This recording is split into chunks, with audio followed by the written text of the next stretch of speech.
Bureau chief ملک ندیم کی report کے مطابق چرچ آف پاکستان کے صدر bishop of Raiwind doctor Azad Marshall کی قیادت میں مسیحی برادری کی نمائندگی کرنے والے 13 رکنی وفد نے پیر کو جنرل ہیڈ کوارٹرز میں chief of army staff general Syed Asim Munir سے ملاقات کی۔ ملاقات کے دوران وفد اور آرمی چیف نے پاکستان کی ترقی میں مسیحی برادری کے کردار اور معاشرے میں بین المذاہب ہم آہنگی کی اہمیت سمیت متعدد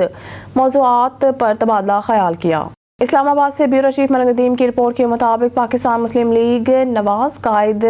نے پیر کو supreme court practice and procedure act 2023 کو چیلنج کرنے والی درخواستوں کو خارج کرنے کا مطالبہ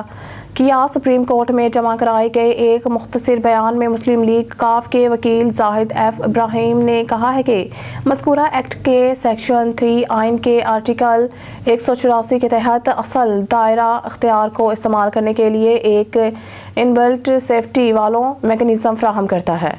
بیورو چیف ملک ندیم کی رپورٹ کے مطابق سپریم کورٹ کو کیسز کے اہم پسماندگی کا سامنا ہے۔ چیف جسٹس آف پاکستان قاضی فائز عیسیٰ نے پیر کو ریمارکس دیے کہ سماعت کے لیے ایک اور تاریخ مانگنے کا رجحان اب نہیں چلے گا۔ چیف جسٹس نے یہ ریمارکس اس وقت دیے جب سپریم کورٹ کے 3 رکنی بینچ نے زمین کے تنازع سے متعلق کیس کی سماعت کی۔ اس دوران ایک وکیل نے سماعت کو بعد کی تاریخ تک ملتوی کرنے کی استدعا کی۔ بیورو چیف ملک ندیم کی رپورٹ کے مطابق اسپیشل انویسٹمنٹ فیسیلیٹیشن کونسل کی ایگزیکٹو کمیٹی نے ہدایت کی ہے کہ گھریلو صارفین کے لیے کراس سبسڈی کے مسئلے سے نمٹنے کے لیے سروس کی قیمت پر مبنی صنعتی ٹیرف متعارف کرانے کے لیے ایک مالیاتی منصوبہ تیار کیا جائے جس سے مسابقت میں کمی آ رہی ہے۔ قریبی ذرائع نگران وزیر خزانہ نے بزنس ریکارڈ کو بتایا سیکٹری کامرس، سیکٹری خزانہ اور سیکٹری پاور کو بجلی کی قیمت کو کم کرنے کے لیے ایک طریقہ کار واضح کرنے کی ہدایات کی گئی ہے جس میں شامل ہے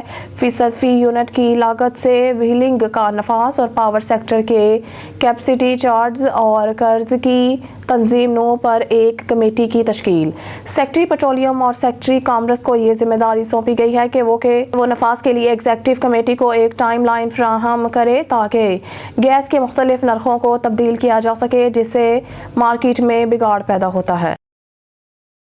بیورو چیف ملک ندیم کی رپورٹ کے مطابق بدعنوانی کے مزید کیسز بحال ہوئے۔ نیب نے نواز زرداری اور گیلانی پر مشتمل توشہ خانہ ریفرنسز عدالتوں کے حوالے کر دیے۔ اسلام آباد قومی احتساب بیورو نیب نے احتساب قانون میں ترامیم کو کالعدم قرار دینے کے جواب میں اسلام آباد کی عدالتوں میں 18 اضافی ریفرنسز کا ریکارڈ جمع کرا دیا۔ ان ریفرنسز میں مسلم لیگ نون کے قائد نواز شریف، پیپلز پارٹی کے شریک چیئرمین آصف زرداری، سابق وزیر اعظم یوسف رضا گیلانی اور قومی اسمبلی کے اسپیکر اور سابق وزیر اعظم راجہ پرویز اشرف جیسی اہم شخصیات شامل ہیں۔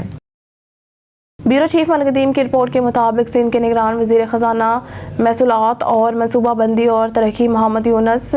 ڈھاکہ نے کہا ہے کہ اسٹیٹ بینک آف پاکستان وقتاً فوقتاً پاکستانی روپے کی شرح مبادلہ مقامی کرنسی کے لیے بین الاقوامی طور پر منظور شدہ شرح مبادلہ کے مطابق طے کرے۔ ورلڈ بینک اور PIDA کے زیر اہتمام اسلام آباد میں ایک کانفرنس سے خطاب کرتے ہوئے صوبائی وزیر نے واضح کیا ہے کہ مسابقتی مارکیٹ ریٹ کے ذریعے مؤثر قیمتوں کے تعین کے لیے ملک کے پاس زر مبادلہ کے لیے بہترین مارکیٹ نہیں ہے۔